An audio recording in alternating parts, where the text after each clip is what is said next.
dadka isku dayayaan socdaal inay dhahaan waxaan yaa qabtay iyo intee laga soo diray aan runta ku sheegayo ka fog kaamirada adeer saboylil bal qof kale ma ahan maanta hortiina soo fadhiista maxaa la soo fadhiista su'aal baa isweydiinaysaa maanta odagaan ninkan weyn shaqo la'aanta soo qabato maxuu wadaha islaada laakiin runta ku sheegay adeer shaqadeeda ku jira adigana taada wado labadan beri intaan waday promotion ka heesteeda one more night waxa jirta link la ii soo diraayo linkigaasna heesteeda one more night wuxuu ka qosay ma jirto laakiin qof walba wuxuu ilaahay yo linkigan fiiri caadi maahan qofka muxuu sameynaa bal adigana hadalkaaga ama jawaabtaada ka dhiibo soo linkiga markaa daba raacay linkiga wuxuu ahaa heesta socdaal socdaal kadib waxaan ku qoray youtube-ka dadka waxaan fiiriyay farcelinta ee dadka dhan ee ka suubinayaan ayaa fiiriyay laakiinse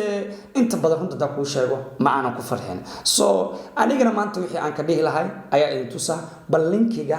aan geeyo aan wada daawano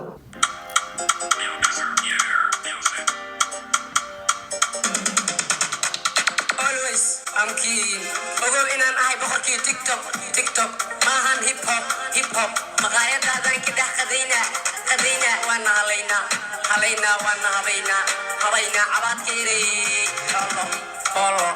waa ku furaa sidii furka saliida fartaa ku gashaa sidii faraantiga waa ku cadiidaa sidii cawaanta feeraha kaa tumaa sidii dabalkii hebelow inaqa adi marqaati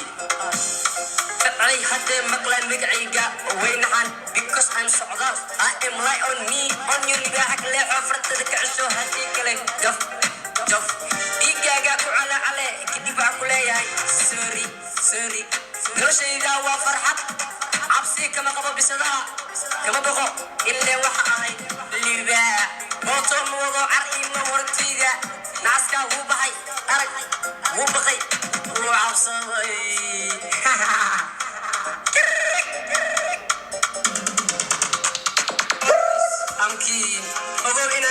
TikTok maahan hip hop maqaayadaadan ka dhex qadayna waana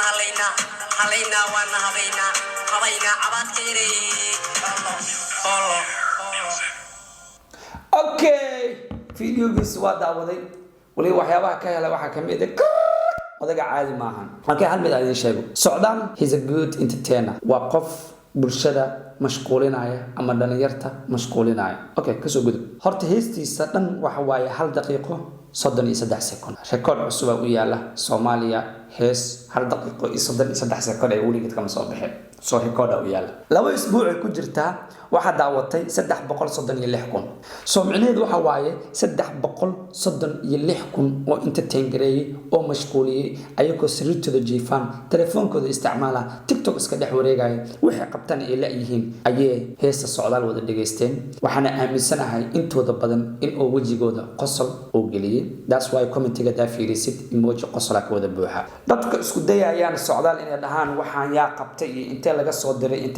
aan runta ku sheegayo socdaal aniga teeda marka u arko waxaan u arkaa inuu yahay good entertainer comedian fiican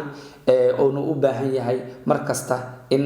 dhalinta Soomaaliyeed ee garab istaagan ama ee dhahan socdaal yo keep going anakana oo ku taageerina qasab ma ahan inuu noqdo fanaan u tartamaya Soomaaliya laakiin wuxuu noqon karaa also comedian u tartamaya Soomaaliya so dhalinyarta Soomaaliyeedna waxa leeyahay qof aragteen talentigiisa inuu tuso kama cabsoonayo waxaana aqaanaha idin leeyahay wajigooyinka saara immediately waxa sameynaysin qofkii waa charge gareynaysin immediately waxa sameynaysin qofkii waa flagadeynaysin oo xumeynaysin laakiin socdaal hal eray hawada u marna socdaal hada YouTube ka tagtid oo wadaadada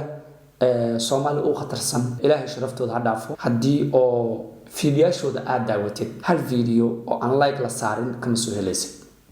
like na waa la saaray unlike na waa la saaray soo waxa ku leeyahay dhalinyarta inta commentiga ku soo galaan ku aflagaadeynayaan ama hadal qaldan ka sheegayaan ama isku dayayaan in niyada ka jabiyaan markaas ha ku ahaato dhiirigelin anigoo leel balil ahna oo ku taageera wax walba soo saartina waa daawana keep going brother